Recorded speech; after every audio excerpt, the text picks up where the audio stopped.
Howdy, howdy, howdy. My name is Anacha Sasuke. Welcome back to what is hopefully the last episode of Nightmare Fuel about Star Wars. In this episode, we're going to be starting with Star Wars Resistance, and from there, probably heading into the sequel trilogy. So, open all them folders. There's almost certainly going to be spoilers. I didn't even know this show happened, so of course there's going to be spoilers for me. So, if you thought this show was going to be lighthearted, consider that Dave Filoni is directing. He also directed Star Wars The Clone Wars and Star Wars Rebels, both of which started off lighthearted before being hit hard with Cerberus syndrome, whatever that is. The Cerberus syndrome? A tone shift towards dramedy over the course of a comedy series run named for the process undergone by the print comic Cerberus the Aardvark.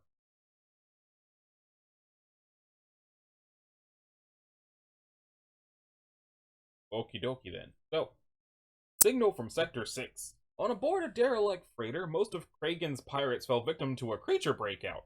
And it turns out that Kowakian monkey lizards, usually depicted as annoying but somewhat intelligent pests at best and dangerous when armed, have a much larger and monstrous subspecies in the form of Kowakian ape lizards. Ape lizards are not only willing to eat people, they are nigh impervious to blaster fire. The platform classic. Jaeger was previously established in Fuel for the Fire as having had a wife and child who he misses greatly. So what happened to him? They were killed while spectating a racing match in which a racer filled up his ship with too much hyperfuel and crashed into the audience when things went awry. The fact that they died in such a sudden yet relatively mundane way makes the whole thing even more tragic/terrifying, especially when Solo and other episodes of Resistance have already established the level of damage even a small amount of hyperfuel can cause, meaning that tons of other people likely also died in the crash and none of those deaths were pretty. And worst of all, the racer who survived all of this was none other than Jaeger's own brother. Dun dun dun! That's probably not good for the family. The new trooper. As bad as the Empire treated its stormtroopers, it seems the First Order is even worse. The Force Awakens alluded to the conditioning done to their stormtroopers, but when Commander Pyre and his sergeant believed that CS-515, actually Kaz in disguise, has faulty brainwashing, they order him to undergo an immediate involuntary brain scrape. Basically, the First Order treats their troopers, many of whom are stolen children like Finn, like organic droids, memory wiping and reprogramming them whenever they step out of line. If this happened to Kaz, he would have been lost to the First Order for keeps. The core problem. Everything that happened to the starless system Kaz and Poe discover. Its sun is missing. All of its planets have had their cores bored out, with most of them being shattered as a result. One known inhabited location, the moon with the village, was subjugated to a massacre, and the First Order is almost certainly responsible. Furthermore, the implication is that their actions in the system were connected to Starkiller Base, possibly as research for the superweapon. No Escape Part 1. Kaz and Tora end up having to watch General Hux's speech preceding the Hosnian Cataclysm, as well as the Cataclysm itself, which for many was one of the most chilling scenes of The Force Awakens. To make it even more chilling, we see the First Order stormtroopers on the Colossus saluting in unison as they watch the planets in the Hosnian system shatter, which serves to show what kind of unhinged fanatics the First Order are, just cheer as they watch billions of innocent people die. No Escape Part 2.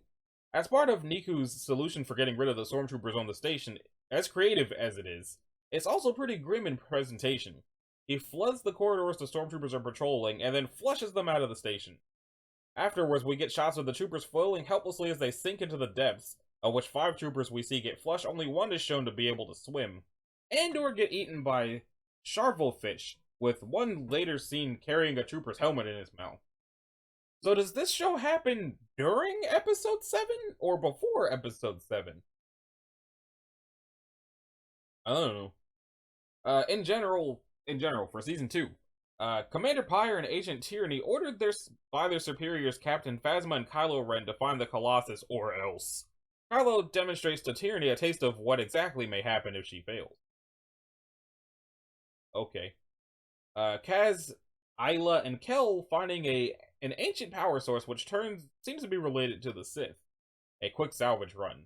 The Colossus arrives at Dakar? Dakar? I don't know. After the Resistance had evacuated, and there's a glowing red spot where the Resistance base used to be that can be seen from orbit. Whether it's a crater or a forest fire that's been burning for hours, it's a testament to just how much damage a First Order's Dreadnought's orbital autocannons can do to a planet's ecosystem. The Relic Raiders. The Sith Relic vaporizing the Relic Raiders. Well, I guess that episode didn't go well for them. The missing agent. In case you need to be reminded, none of our heroes have any sort of special training like previous protagonists. None of them are Jedi or trained killers. At the very most, they have military training or know some level of self-defense, and that's it. So give them a pistol and pit them against a larger, fully armored and weaponized bounty hunter, and they're forced to run with their tails between their legs. And when they can't, they resort to whatever is at hand, and it still doesn't lay a scratch on him. Kaz, Yeager, Synara, and Norath are nearly done in multiple times, including getting shocked and almost getting an axe to the face. As Kaz and Norath flee while Yeager and Synara hold Tegrin off, Tegrin sets off some sort of explosion feature on his axe. Kaz and Norath are a considerable distance away when it happens and react accordingly. No place safe. After the Colossus escapes once again, Tyranny passive-aggressively comments to Pyre that General Hux won't be happy to hear about this. Pyre ominously replies that it's not Hux he's worried about. The escape! There's a lot of stuff for the escape. The cold opening. The finale, oh, it's the finale, that's probably why. The finale begins with Tam and Rucklin winding down after a mission, only to notice that their Star Destroyer has returned to Eos, along with an entire fleet. Then cue the ships firing their cannons on the planet. Tam is horrified at this act of genocide, and Rucklin is baffled as to how she could react that way since the subversives got what they deserved. This proves to be Tam's last straw, finally realizing that the First Order is made of Knight Templars and homicidal maniacs. As Tyranny and Pyre report to Hux, their superior steps aside to let them know that, after all their failures so far, they're going to have to explain this to the Supreme Leader himself, who takes over the call. Right? Supreme Leader Snoke, that's what the rest of his title was. I couldn't remember anything past Snoke. It's like he can't feel anything past the hip. Anyway, the duo assure him that they'll get everything under control. Ren has his doubts and decides to give them a taste of what exactly may happen if they fail one more time. He uses the Force to make Tyranny and Pyre pull their blasters on each other and gets as far as getting their fingers on the trigger before letting them go. Tyranny and Pyre are clearly scared out of their minds and struggle to control their own bodies as it happens, and right afterwards, they agree to double their efforts immediately. An often overlooked part of what makes it so horrifying is that Kylo Ren is force choking them over a holocall from another side of the galaxy. In case you've forgotten how powerful Kylo is, compare this with Snoke doing this to Hux in The Last Jedi, or Palpatine doing this to Dooku in the Clone Wars. The shot of making the agent and the commander point their weapons at each other, the page image, is framed in a way which makes it look as if he's physically holding up Tyranny and Pyre's arms. As Team Fireball makes their way through the hangar, CB drops a very full load of crates on a group of stormtroopers, crushing them to death. When Kaz is pinned down by rubble, Pyre approaches him with his electrostaff and is ready to beat the crap out of him. Even after everything that's happened, it's a reminder that Kaz is still an ordinary pilot and Pyre is a trained killer. As Team Fireball manages to get away while the Colossus and Starfires have demolished Tyranny's Star Destroyer, our First Order Security Bureau officer is told that she's receiving a call from Supreme Leader Ren. Tyranny pleads with him that she can still fix things, she just needs reinforcements before he cuts her off and reminds her of what he had told her earlier that day. As Tyranny tries to affirm that she understands, she has trouble finishing her sentence as she struggles to breathe, and the scene ends with her grabbing her throat as it cuts to her ship exploding. So does this happen during or after? When does this show happen? Like, if it's Supreme Leader Kylo Ren, then it happens after The Last Jedi, doesn't it? But it popped up before The Force Awakens. I don't know. Now we're at The Force Awakens.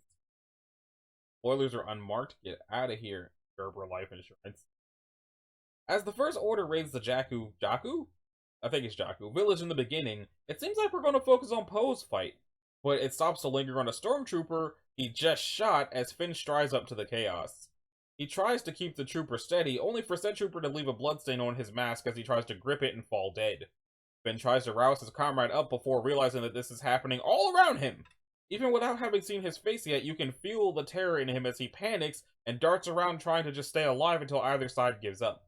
When the Order is victorious and Kylo Ren orders the execution of the survivors, he's so horrified and distraught that he can't stomach the idea of pulling the trigger, an action that nearly gets him psychologically tortured into conformity had he not saved Poe. More subtly, when Finn, clearly in shock, later takes his helmet off after the troopers return to the Star Destroyer, Phasma coldly scolds him for removing it without permission and orders him to undergo reconditioning. Just for that! The First Order is so fascist that just removing a piece of gear, even while not in combat, is seen as insubordination. The sight of Darth Vader's charred helmet, the page image above. It doesn't help that with its bone white coloration, dark empty eye holes, melted mouthpiece, and the nose socket shaped hole directly above said nosepiece, the helmet resembles a grimacing skull. Neither does the fact that a soft piece of the Imperial March plays as it appears, and if you listen closely, you can hear Vader's trademark breathing, except that this one is an even lower pitch and drawn out to the point it sounds like, appropriately enough, a spirit wailing from beyond the grave. It's creepy enough that Kylo Ren converses with Vader's helmet, but in The Rise of Skywalker, we find out that Vader speaks back to him. Or more accurately, it's Palpatine impersonating Vader from light years away on Exegol via the Force. Douche. Huggs' speech prior to Starkiller Base being tested can be pretty chilling and unnerving since it's like it was ripped from the Nazi German film Triumph of the Will, particularly when he's yelling at the end. The German dub makes it even sound even more like a Hitler speech. Wasn't Hux the redheaded dude? All remaining systems will bow to the First Order! I don't remember his voice or nothing. I watched this movie, I think, once? 4 years ago. We get to see Starkiller Base in action, and it's worse than the Death Star. With one shot, it wipes out an entire inhabited system, and the beam splits apart in order to hit each planet. It's made even worse in that we see the attack incoming on the planet it shoots, with civilians on the planet only able to look on in horror as an unstoppable force of death approaches them. Doubles as a tearjerker. The above aspect of Starkiller Base is made even worse by the way it's shown. At first, when the cannon fires, it appears to only use one shot for one planet, as the Death Star did. And then we see the massive beam split into 5, and then the reveal of 5 separate planets, and it's then that the real oh crap moment starts. Since Starkiller Base eats stars to power its massive cannon, it actually destroys 2 star systems with every shot. It gets worse.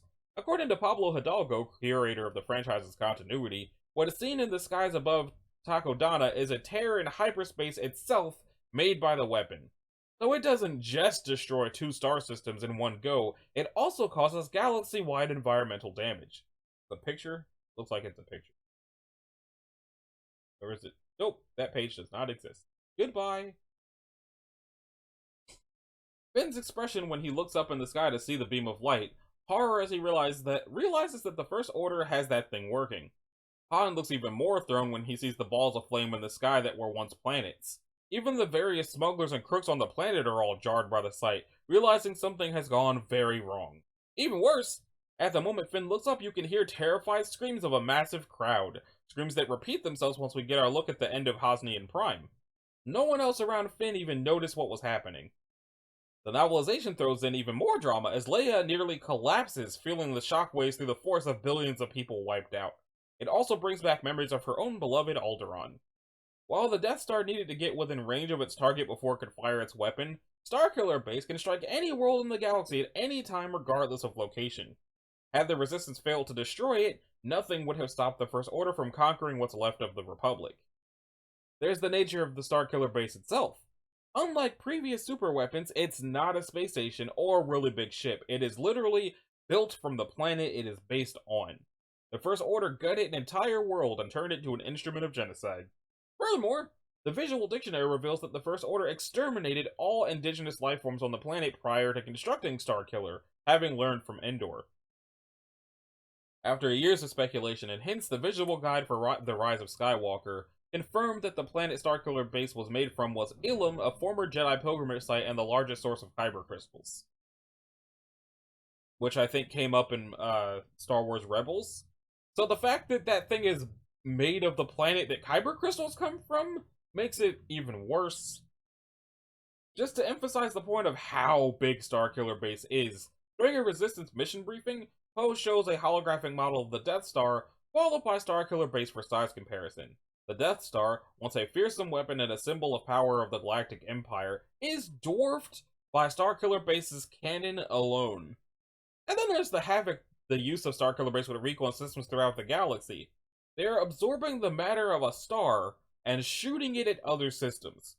This is firmly straddling Class X2 and Class X3 apocalypse how. An entire system was robbed of its star, possibly snuffing out several planets. That matter is fired at another system to destroy other planets. Then, because a system's center of gravity was violently ejected, its dying worlds are all just going to fly off in all directions. Even in the system where Starkiller Base was destroyed, all it did was essentially cause that system's sun to reconstitute in a different center of gravity, which will still wreak all sorts of havoc on that system's planets, possibly all the way up to multiple Class X calamities. For some mild Eldritch horror, this is a galaxy we're talking about. That means the beams are traveling light years away. For reference, the closest solar system to ours is a little over 4 light years away, at what seems to be a speed faster than light. Keep in mind, it takes about 4 hours for the sun's light to get to Pluto. It sure looked like it went pretty far in a very short amount of time. That can be explained by the above-mentioned space and thus time warp factor. It is bending all of space-time to travel hundreds of thousands of kilometers in seconds to cause a galactic apocalypse across known space. The result of millions of years of evolution and history gone in moments, with the added bonus of tearing reality apart. Fantastic! Note that The Force Awakens Restructured fixes this scientific blunder by moving the destruction of the Hosnian system to immediately after Han Solo's death. How exactly is Starkiller Base powered? By slowly absorbing an entire sun. And not just absorbing all the radiation from it, no. By completely sucking it out of existence. So the only warning you get of a Starkiller attack is through your sun disappearing and by a massive red plasma beam heading your way. It's even worse. In one hand, if one trusts in the novelization, Starkiller Base sucks stars, but instead of firing their remains as plasma, the poor stars are used as a power source to scoop dark energy and transform it into phantom energy, which is fired to the target, disrupting space-time at a galactic scale in the process and causing a big rip on the targets, not even leaving an asteroid field and scattering its subatomic particles across the universe. On the other, the Death Star super laser at least instant killed. The beam traveled very fast and the planet was wiped out at the moment, with at best a warning when the Death Star popped up close to its target. Starkiller's plasma phantom energy whatever moves considerably slower, giving those in the planet system a few seconds of terror before annihilation. Remember the scenes of the destruction of the Hosnian system as stated above. The destruction of the target planets took several seconds, and as stated also above, you don't get to at least see what sent that stuff to destroy your planet. Are these all pictures? Okay, looks Big Rip is a Wikipedia article. Phantom Energy is also a Wikipedia article. Okay then, I guess that's real stuff. The entire concept of converting an entire planet into a mega Death Star. The cannon from which the super laser shot from, that hole is most likely the size of the first Death Star, and we've seen what the Death Star is capable of. We get yet another one of the galaxy's deadly creatures in the form of the Rathar. Or, excuse me, Rathtar. Hell, they look like something H.P. Lovecraft will come up with. Is there a picture, or... Let's see. Okie dokie. It almost looks adorable. This is an octopus-like monstrosity that turns 10 minutes of the movie into a horror film as everyone, both heroes and villains, try to stay alive while avoiding them. Sometime before the film, the Trilia massacre apparently took place and involved Rathtars, an event that is seemingly so horrible, Finn thinks it's a mercy that Rey hasn't heard of it. Han was delivering a few of these things to King Prana for his zoo, and according to supplementary material, Prana wanted them just because his political rival didn't have Rathtars in his zoo, and having Rathtars would give himself a political advantage. And the rest of his bigger crew was eaten while just getting them on board the Eravana. The Rathtars also swallow a few pirates during their rampage, and it's not explicit or gory, just a flash of tongue and jaws, a big gulping sound, and the prey's gone. Hopefully dead, but probably not. Just how suddenly these things can eat live human adults, many in combat armor, makes one wonder why the hell anybody would want them in a zoo of all places. And given Prana's reasoning mentioned above, another question is to ask, what kind of king is he? We also get a lovely view of their gaping maws, courtesy of one that latched onto the Falcon's cockpit. It's essentially an organic meat grinder crammed with hundreds of razor-sharp teeth, designed to mince its prey until it can fit down a tiny gullet. Those men they swallowed did not die cleanly. Rey gets a close look at what happens when you get caught by one, and she is utterly horrified. Oh yeah, and these things are part of the same family of animals as the Sarlacc. It really says something that these things manage to be more horrifying than their stationary cousins despite their much smaller size. If there's any silver lining, there doesn't seem to be any confirmation that it digests its prey alive for anywhere near as long as the Sarlacc. Kylo Ren is, by far, one of the saga's creepiest villains. In the film's backstory, he killed Luke's Jedi students before joining the Knights of Ren. Luke's inability to stop this tragedy was so traumatic that he abandoned his quest of teaching a new generation to search for Jedi knowledge in exile. His first atrocity takes place not 5 minutes into the movie, where he orders the deaths of an entire village on Jakku after getting what he wants. It's made even more settling with how readily all the stormtroopers, save sans Finn, comply. The moment Kylo Ren first shows Rey's face, we've already seen what he's capable of, so she will be forgiven for thinking he must be as ugly and twisted on the outside as he is on the inside, like the Emperor or Vader. But no. He removes his mask and reveals a pale, rather unassuming young man. Rey is not underwhelmed by this. She is shocked because the creature turns out to look like anybody else. He could blend in amidst the crowd. Now that's pretty chilling. As noted in the awesome section, Kylo's sheer potential as a darkside user is terrifying. Let's count the ways. He's got vast potential with the Force if his lineage as the grandchild of Anakin Skywalker, aka the Chosen One, has anything to do with it. Has the physical stamina to fight a very prolonged battle despite heavy wounds. Has enough skill with the Force to stop blaster bolts in midair, as well as retrieve information from deep within the minds of his victims, with some effort, demonstrated by his mind probing on Poe. And is knowledgeable enough to forge a lightsaber that, despite being clearly cobbled together and housing a cracked crystal, hence the unstable blade, can still take on the relic of the golden age of the Jedi built by one of its finest. What's really horrifying is that according to Supreme Leader Snoke, he's still in training. Through Snoke, Palpatine is guiding him to avoid a fate similar to Vader's, who failed the dark side through his love for his son. Kylo is making sure this doesn't happen to him by trying to murder his own family. By killing his father Han, he managed to conquer his emotions and devotion to the dark side that even Vader himself could not. Kylo's power is supplemented by his angst. His power becomes even more terrifying when taking his rage into account. Since the dark side thrives on emotion, he could very well be the Force-forward version of the Hulk. Whenever things don't go his way, he switches on his lightsaber and starts furiously cutting through random walls and presumably valuable equipment. Anyone in the same room of his just freezes with fear as they watch him take out his anger in seriously unhealthy ways, and anyone who hears him from down the hall turns back the other way. He uses the Force to extract secrets from Resistance members. When he does this, we hear a low-frequency metallic drone and a grinding, rumbling noise like a rock slide.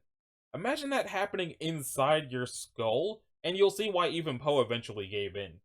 This memory ripping seems to match a legend's power called Torture by Chagrin, in which the user sifts through and recalls the victim's most negative memories, from merely embarrassing moments to events that induce soul-crushing despair, and repeats them at the forefront of the mind again and again and again. Think to the mentors from Harry Potter, until the prisoner snaps and reveals the necessary information. Kylo stalking Rey through the forest at a walking pace as she scrambles away, which is very evocative of a longer confrontation with Luke's Force vision on Dagobah. Kylo torturing Rey, when he dredges up what was almost certainly one of her few good memories of growing up on Jakku and uses it to hurt her. Her potential Force visions of Luke's island, which he tosses in her face with unhinged intensity. That, plus his profoundly weird demeanor towards her in the same scenes verging on molestation, is scary as hell. The novelization has Leia reveal that Snoke was watching Ben Solo from birth, always lurking in the shadows and trying to manipulate him.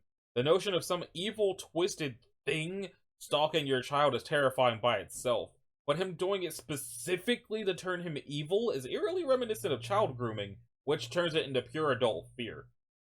Making the above worse is the fact that Snoke was doing it so subtly, nobody noticed until it was too late to help Ben. As Yoda once said, "Once you start down the dark path, forever it will control your destiny." Kylo looks like he's asking Han to kill him, and almost lets him do it, only to gut him with his lightsaber. The look on his face shows that he's crossed the moral event horizon. When Poe is brought aboard the Star Destroyer, the stunned look on his face shows that he, and by extension the Resistance and the Republic, had no idea the First Order was this advanced in their military buildup, and that they're an even bigger threat than imagined. We don't see the full torture that Kylo conducts on Poe, but the fact it was enough to break the defiant and proud pilot indicates it must have been horrific to force him to give up that information. Snoke himself. His face doesn't look right.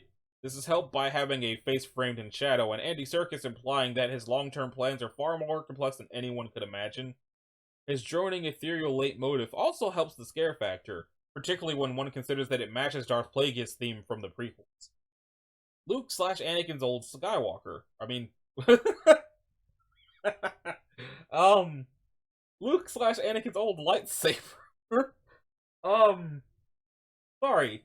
When Rey first grabs it, she experiences Luke's trauma from his first fight with Vader. You can even faintly hear his big no from The Empire Strikes Back as the scene in the vision changes, and several other painful memories, including what is probably her own worst memory, the moment she was left behind on Jakku. It's enough to make her scared of the old weapon. Although she's been chased by fanatics, targeted by an airstrike, and hunted by nightmarish creatures, Rey has thus far done a superb job of keeping her cool. Yet after the nightmare, she's flat out horrified. Seeing was bad enough, just imagine what it must have been like firsthand. In particular, what causes her to flee is that Maz is trying to encourage her to take the lightsaber and fight the dark side, the horrors of which the lightsaber shows her. In essence, what Maz is saying to her is, family isn't coming back, to which Rey obviously, if sadly, understands. But she is still special and can have belonging, which she seems hopeful about for a moment. Take the lightsaber, embrace her destiny, join the fight, which the Vision has just shown her is vastly harder and more terrifying than even her hard and lonely life on Jakku. She understandably flees in terror at the idea. Kylo versus Finn in a lightsaber duel. Remember the old days, when a lightsaber duel either ended with one combatant dying instantly or being dismembered and not unable to fight further? Kylo was the first villain to use his lightsaber with the intent to inflict pain. During his fight with Finn, they go into a blade lock, and Kylo pushes the blade further and further down until it's burning into Finn's shoulder, setting his clothes on fire and causing him to scream in agony. After Finn breaks away, Kylo lashes his blade up Finn's back like a cat o' nine tails. Darth Maul and General Grievous were sadistic, but at least they'd kill you quickly. Not this guy. Finn's scream in particular really sells it. If you thought that listening to Hayden Christensen screaming his head off in Revenge of the Sith as Anakin burned was already horrifying, then John Boyega will scare you, as his performance here is just blood-curdling. Kylo's most direct predecessors are the Emperor himself and Vader. Even they tended to use the Force to inflict trauma. The Emperor, of course, was more than happy to torture via Force lightning and mind games, yet he still made clean kills while dueling back when he bothered to fight at that level. Vader had his iconic Force choke and one only need to ask Luke how it feels to be on the receiving end of Vader's mind-probing skills. Kylo appears to be one of the first people, at least on screen, in a long time to realize the burning sensation of a lightsaber can be an effective tool of torture by itself, and does his best to take advantage of that, by weaponizing the crossguard blades, which are actually stabilizing vents, when stuck in blade locks. Kylo repeatedly punching the wound in his side during this fight is also unnerving, probably because the Star Wars movies have never handled physical damage this way before. It's always been stylized flourishes, instant kill blaster bolts, and cauterized lightsaber strikes, not open wounds slowly dripping blood. Kylo aggravating the wound with his fist on top of what a dreadful thing that is for a person to do to their own body creates a really strange and gruesome effect. The style of the lightsaber combat itself, all of the elegant acrobatics of the prequels and kendo-like striking of the original trilogy is gone, replaced with the kind of swipes and strikes that would be expected in a violent action or horror movie. It makes sense, because Luke Skywalker is one of the last known people in the galaxy who has any idea how to properly duel, though it should be noted that we don't know what Snoke is equipped with. The characters in this film fight like you'd expect normal people trying to maim each other to fight like, and it resembles a lot of fan-made duels on the internet. The lightsaber damage in general is far more gnarly. Finn is partially crippled when he's slashed up the spine, and whether Kylo is using an energy resistance shroud, force power, or the dark side just keeps him on his feet through the agony, he is hit with plasma weapons no less than 5 times.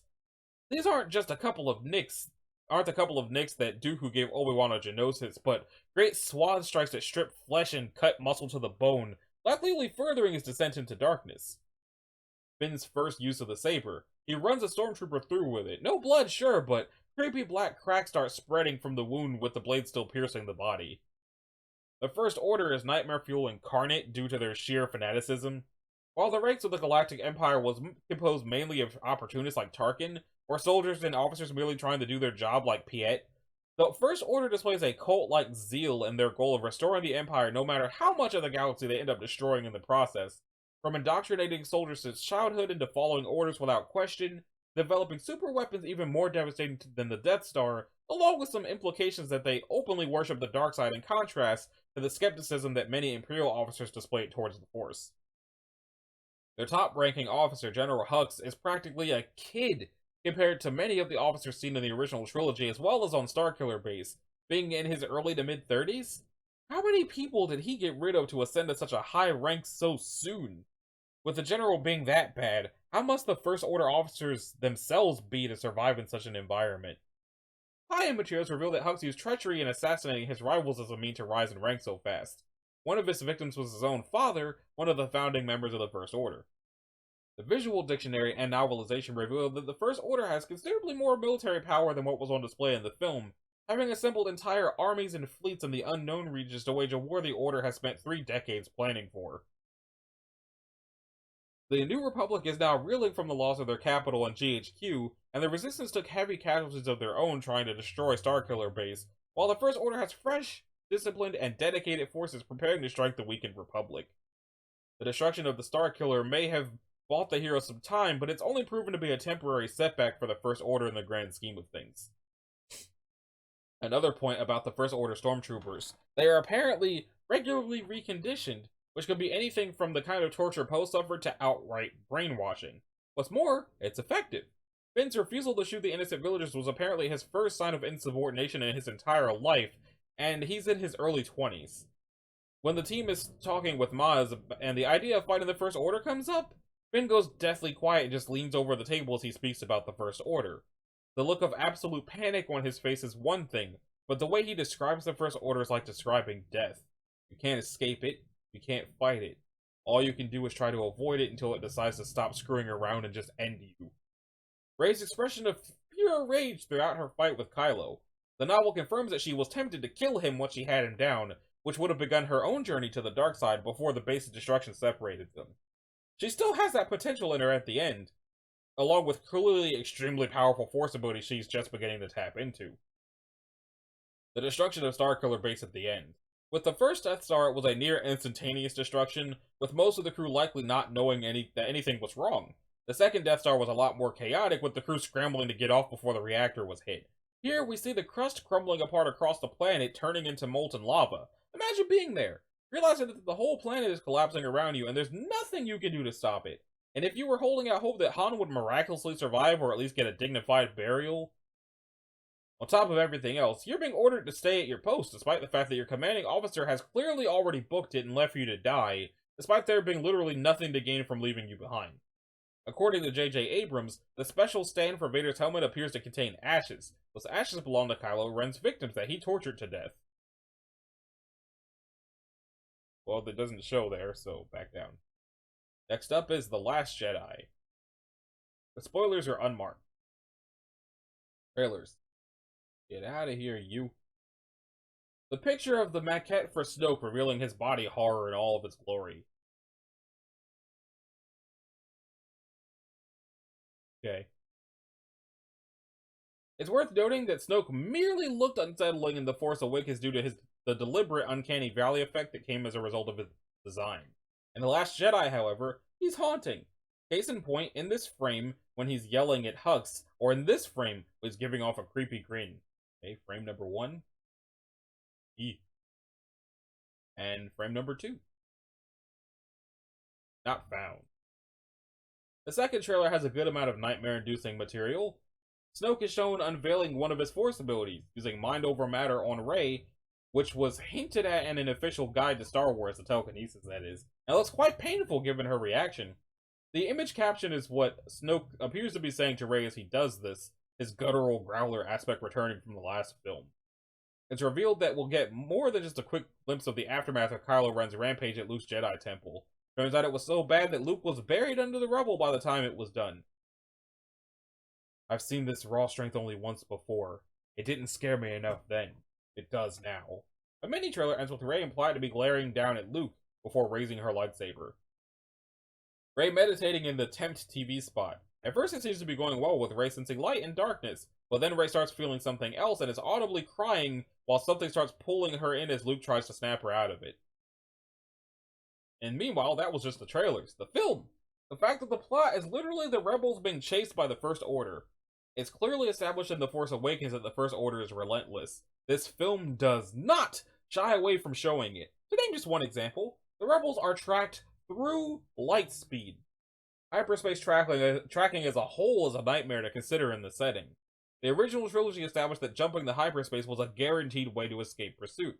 Empire's plot with Vader pursuing the Falcon was only possible because the Falcon's hyperdrive failed, and ended when R2 finally fixed the hyperdrive. Not so with the First Order. The First Order only needs to be within sight of an enemy ship when they jump to hyperspace to track through it to one out of billions of stars, then jump right on top of you. The First Order inherited the Empire's legacy and did the impossible, making true escape from the First Order almost impossible when they had you. The film opens with the evacuation of Dakar, but the Resistance is soon found out by a fleet of First Order Star Destroyers. This already puts a lot of pressure on the evacuating Resistance ships, but then out of hyperspace comes a thundering roar. The Fulminatrix, a Manticore 4 dreadnought, and an even bigger threat dwarfing the Star Destroyers, heralded by multiple blaring sirens, raining its two immense orbital cannons at the Resistance base. Poe is not kidding when he calls the ship a monster they've got to take down lest the Resistance be annihilated. Is there a picture of it? That picture's not really that helpful. But, a force of Resistance bombers attempts an attack on the Dreadnought while being swarmed by TIE fighters. A Resistance case of disaster dominoes wipes out most of the bombers in one fell swoop after a burning fighter crashes into the bomb bay of one of them. We get to see one of the bombers exploding from the point of view of Paige, who was visibly taken back by the sight of her comrades being wiped out with such sudden brutality. The Fulminatrix itself exits hyperspace dangerously close to the camera and is terrifying to behold. It sports a dark gray color scheme with red effects and appears to be clad in spikes, bringing Shin Godzilla to mind. When the First Order returns after the hyperspace jump, all the pilots go into the hangar and prepare to start their ships, complete with shots of Tali waving to friends. Then, just as Poe arrives, the hangar gets destroyed, knocking him off his feet and back into the hallway. When he comes to, all he sees in the hangar is a vast, fiery hellscape that was home to some of his best friends just a few seconds ago. And then to add a bigger punch, the automatic door leading into the destroyed hangar closes like a curtain falling on a stage, a perfect way to sum up what just happened. Snoke's ship, the Supremacy, showing up out of hyperspace. Death Star is not included. It is the largest starship ever seen in Star Wars. If the Dreadnought the First Order just lost was still there, it would be dwarfed. And the dark shadow of its gigantic, ominous shape comes with ominous sirens. Capable of tracking entire fleets through lightspeed, it's an implacable man with the shape of a starship the size of Rhode Island. Snoke being his domineering self over Kylo Ren, he zaps him back with a casual burst of Force lightning when the Dark Jedi nearly loses his temper with him. Luke briefly contemplating killing Ben as he sleeps after sensing the uncontrollable surge of dark side in it. The green light on Luke's face from his lightsaber makes him look absolutely terrifying. It's equally frightening from Luke's point of view, as he's shown being barraged with the screams and sounds of violence that are going on inside his nephew's head all the time, as it dawns on him what's truly happening at last. And from Ben's, as despite his increasing power and instability, he is obviously completely terrified of the only trusted adult in his life standing over him ready to butcher him. The Mirror Cave, where the dark side of the Force is strongest on Ahch-To, is a fittingly dark, cold place, and the entire sequence of Rey falling into it is dripping with an eerie, unsettling atmosphere. In particular, the blowhole that acts as the Sea Cave's entrance is utterly unnerving to behold. A hole formed in an already perfectly sunken circle of the coast, ringed by layers of pitch-black seaweed. Nothing about it looks even remotely natural. In-universe, Rey discovering the location proves to be this for Luke. Teaching her about the balance of the Force, he is initially undisturbed by her finding it when probing the island with her mind. When it begins to draw her in, however, he screams at her to pull back, fearing she may be drawn in too far to the dark side. He is left in terrified awe when she comes out of her vision, seemingly unaffected after diving into the dark with no hesitation at all. When Rey goes to investigate it, she's pulled quite suddenly and without no warning through the blowhole and into the water below. It gives the impression that the cave is alive, and given how a similar location on Dagobah was treated, it just might be. Rey sees herself on a line of copies of herself that seems to extend off into infinity. Each copy mirrors the actions of the one before it perfectly, on and on and on, as if they're acting out some strange ballet. At one point, we hear overlapping voices say, "Let me see them. My parents." It may take some viewers a minute to realize that this isn't just generic creepy whispering. It's all the copies of Rey standing behind her saying exactly what she's going to say moments before she does. It raises disturbing questions like, does free will even exist in the Star Wars universe? Reflecting on her experience later, Rey speculates that the only reason she didn't panic was that she was completely focused on finding answers about her parents. Had she not been so determined, would the experience have broken Rey's mind? This is doubly disturbing when the awful truth about Rey's heritage is revealed to her in the next movie. Canto Bight is initially presented as a shining city, and Finn is left awestruck, initially not understanding why Rose doesn't like the place. Then she shows why. Not only is it a city of people profiting from selling weapons to both the Resistance and the First Order, its entertainment in particular runs off of enslaved, abused animals and children. In particular, Finn looks through a mounted telescope and sees fathiers and young stable hands being administered electric shocks by a nasty Cladogrin groom. No wonder he quickly changes his mind about the whole place. Poe and Holdo can't agree on how best to handle a desperate situation against the First Order, where fighting back is suicide, and it ends up with Poe committing mutiny and having his closest allies hold Holdo and accompany at gunpoint. The Resistance, the last bit of hope in the galaxy, is nearly destroyed not just by the First Order, but also by internal conflict aboard the only major ship left.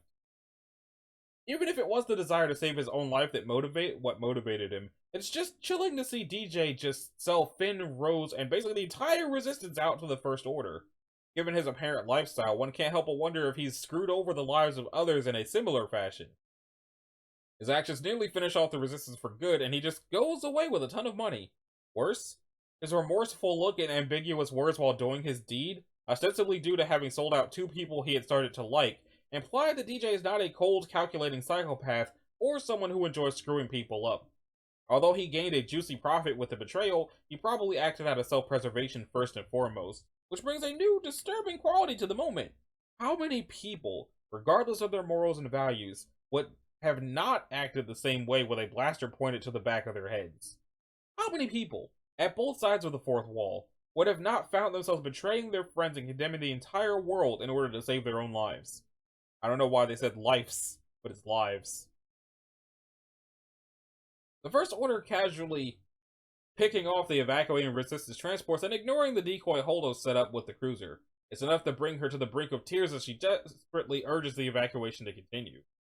Vice Admiral Holdo's heroic sacrifice, while utterly breathtaking to behold, is also a visually horrific showing of what happens when ships crash at light speed. The moment the Radis impacts with the Supremacy, there's not a single identifiable trace left behind. And not only did it cleave the Supremacy, it also tore through the entire First Order fleet of Star Destroyers. When Rey comes face to face with Snoke, she's completely helpless no matter what she tries.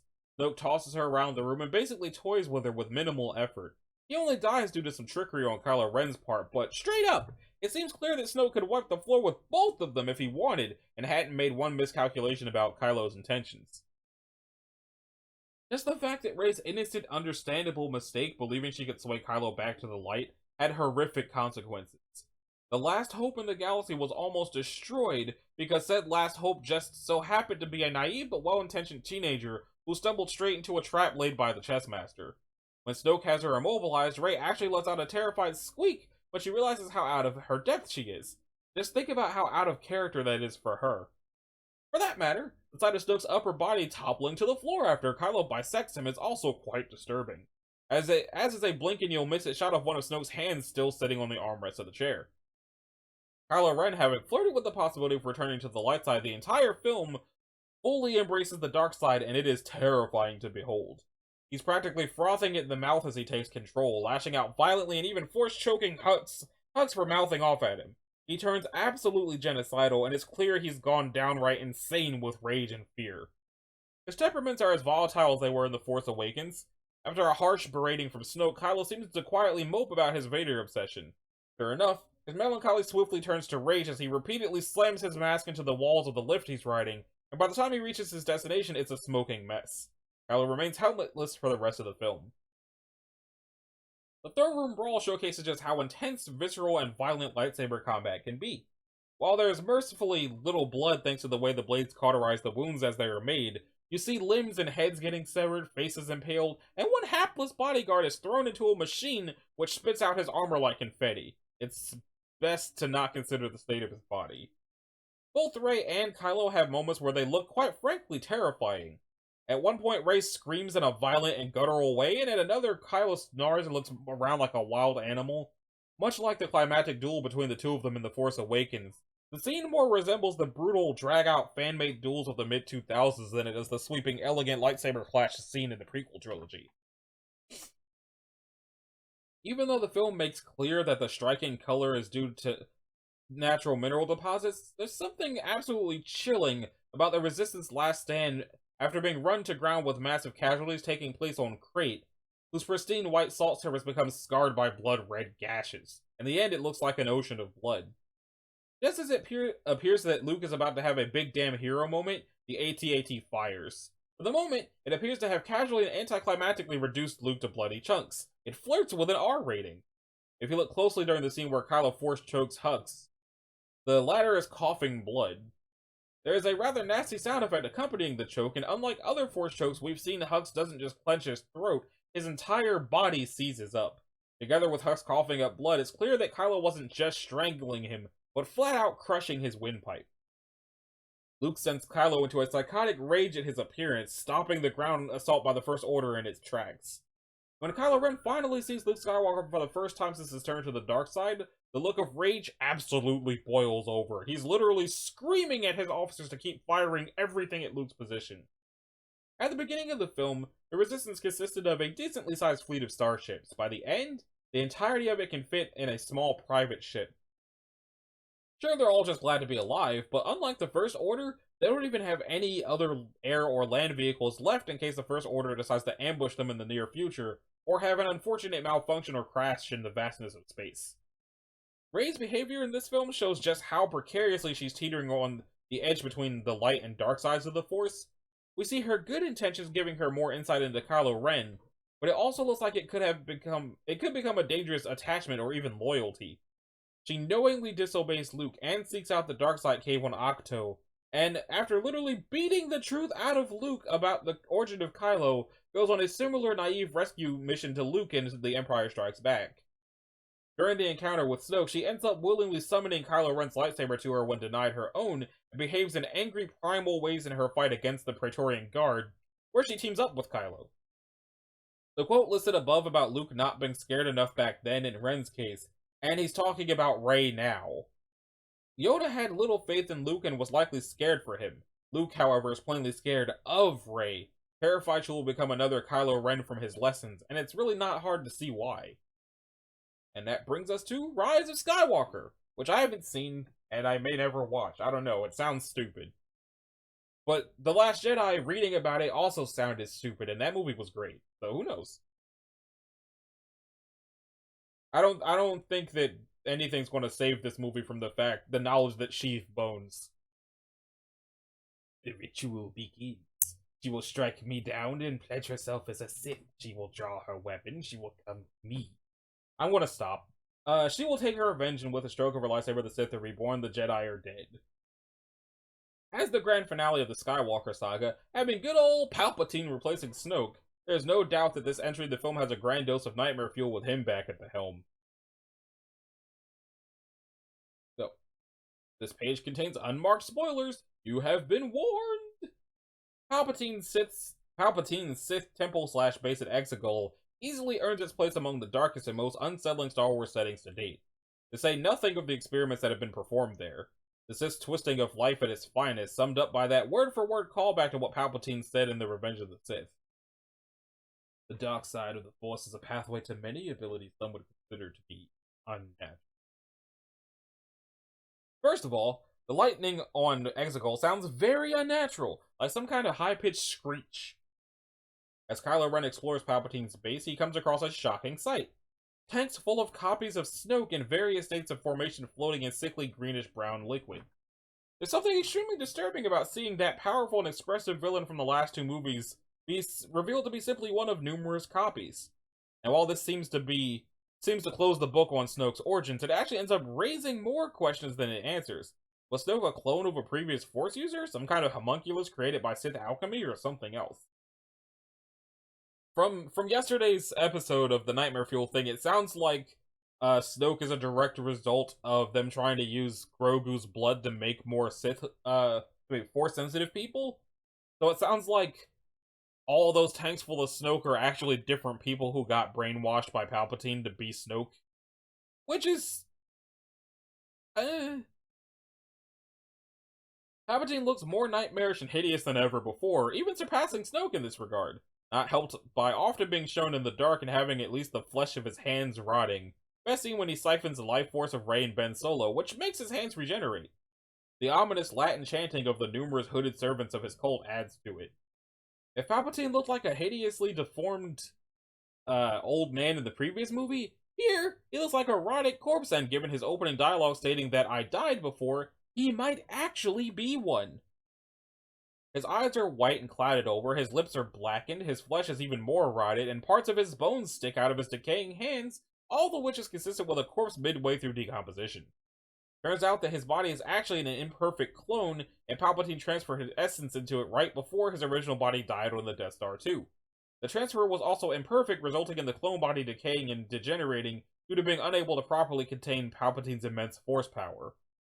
Making him even scarier is the giant life support apparatus called an Omim harness he's hooked up to, which also happens to be the size of the throne room. Due to the imperfect nature of his essence transferred to his clone body and the imperfectness of the clone body itself, that machine is the only thing keeping the body alive. Also, this meant Palpatine was in severe pain while inhabiting it. Serves you right, dick. But after he pulls a life drain on Rey and Ben, the restored Emperor emerges from the smoke and darkness in an elaborate hooded robe with piercing yellow eyes and hands upraised, his deformed face smiling. It's an utterly terrifying sight that conjures a contemporary horror icon. Look what you have made.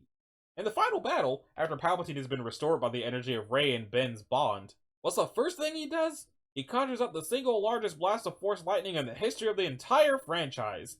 He was high-handedly electrocuting the entire galaxy fleet from thousands of feet below them and didn't break a sweat. All the Sith indeed. Even worse for the fact that the only one who can stop him, Rey, is lying unconscious before him. For perspective, please note per word of God, the galaxy fleet numbered more than 16,000 ships, and the Emperor took them all out. Each ship in Palpatine's secret fleet on Ziston-class Star Destroyers is equipped with a miniature version of the Death Star's laser, capable of eliminating a planet on its own. Previous planet-killing weapons went for size. This time, Palpatine decided to go for quantity. He most likely has more than enough Star Destroyers to wipe out every planet in the galaxy if need be. The destruction of Kijimi by one of these Star Destroyers. It didn't just blow up in a cartoonish explosion like Alderaan did. You actually see the laser tear into the planet and chunks of it break off before it all goes up. This all took 12 seconds to achieve, by the way. Let that sink in! The Death Star and Starkiller Base were more powerful, but at least the populations of the planet destroyed would have been incinerated in a nanosecond, instead of having to watch as their planet was gradually ripped apart around them. Let's all remember the Eclipse-class Super Star Destroyers from Legends. We only ever saw 2 of them, and their smaller reactor output compared to the Death Star explicitly meant that they couldn't completely annihilate a planet, but they could Class 6 it by popping the crust like an egg and melting the planet with its own liquid mantle, subjecting its inhabitants to a slow, inevitable death. In the Ziston class, not only has Palpatine mass-produced the Eclipse in this continuity, they now have the full power of their predecessor, all in a much more mobile and easily defended package. Related to the fleet, the top First Order officers are discussing the logistical problem of manning such an enormous fleet.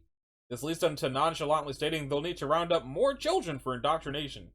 On Kijimi, Zori mentions that after the First Order arrived, they took all of the planet's children.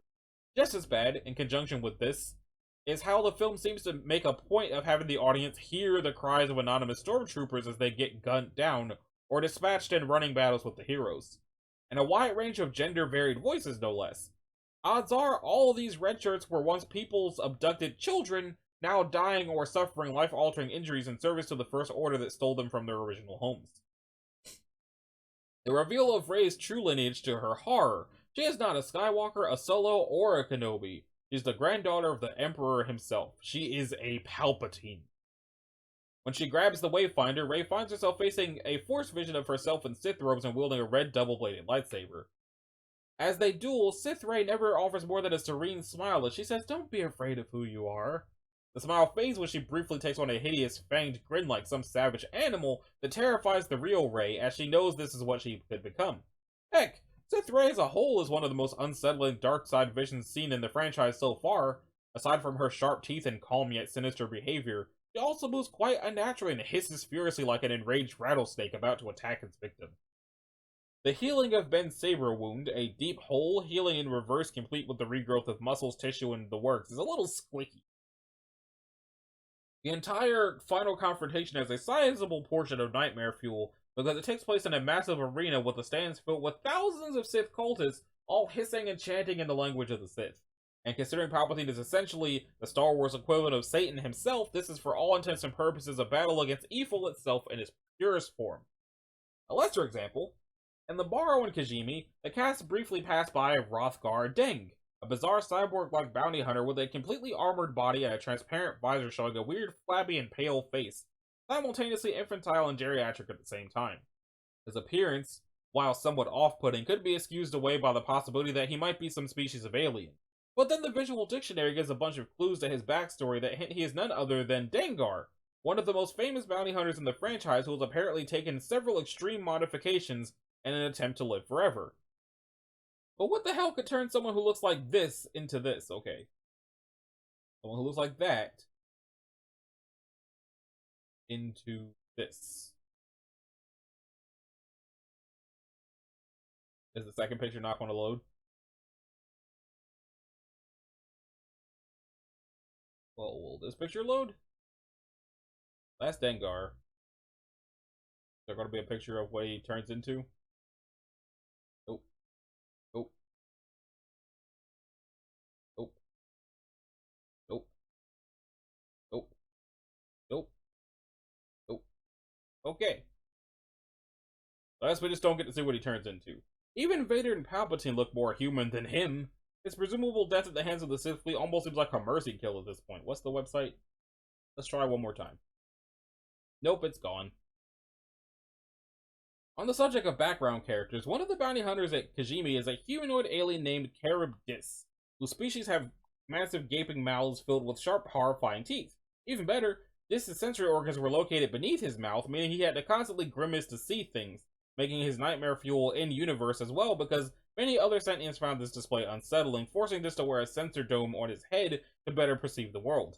He's basically an alien version of the mouth of Sauron. The Vexus snake that the group encounters in the underground caverns of Pasana. While it ultimately turns out to be an injured animal lashing out of pain which Rey heals and then peacefully slithers away after being cured, it is nonetheless a pretty frightening creature that looks like some kind of monstrous hybrid between a boa, a giant worm, and a Dunkleosaurus, Dunkleosteus. Its introduction, in which we see its huge gaping maws emerging from the shadows behind C-3PO, wouldn't feel out of place in an Alien movie. After shutting him down, when accessing C-3PO's memory directly to get access to the forbidden information, he lurches to life with red eyes before uttering the translation from Sith text as if he was possessed. The sight is downright scary. And then it goes into the expanded universe? Let's see, the expanded universe has been doing this a lot ever since Del Rey took over. For nightmare fuels from the original EU, see here. For nightmare fuels from the film, see here. Works with their own pages, see here. Okay, I already read those then, and that would just bring us to Legends, which I'm not going to do because that'll take the rest of the year.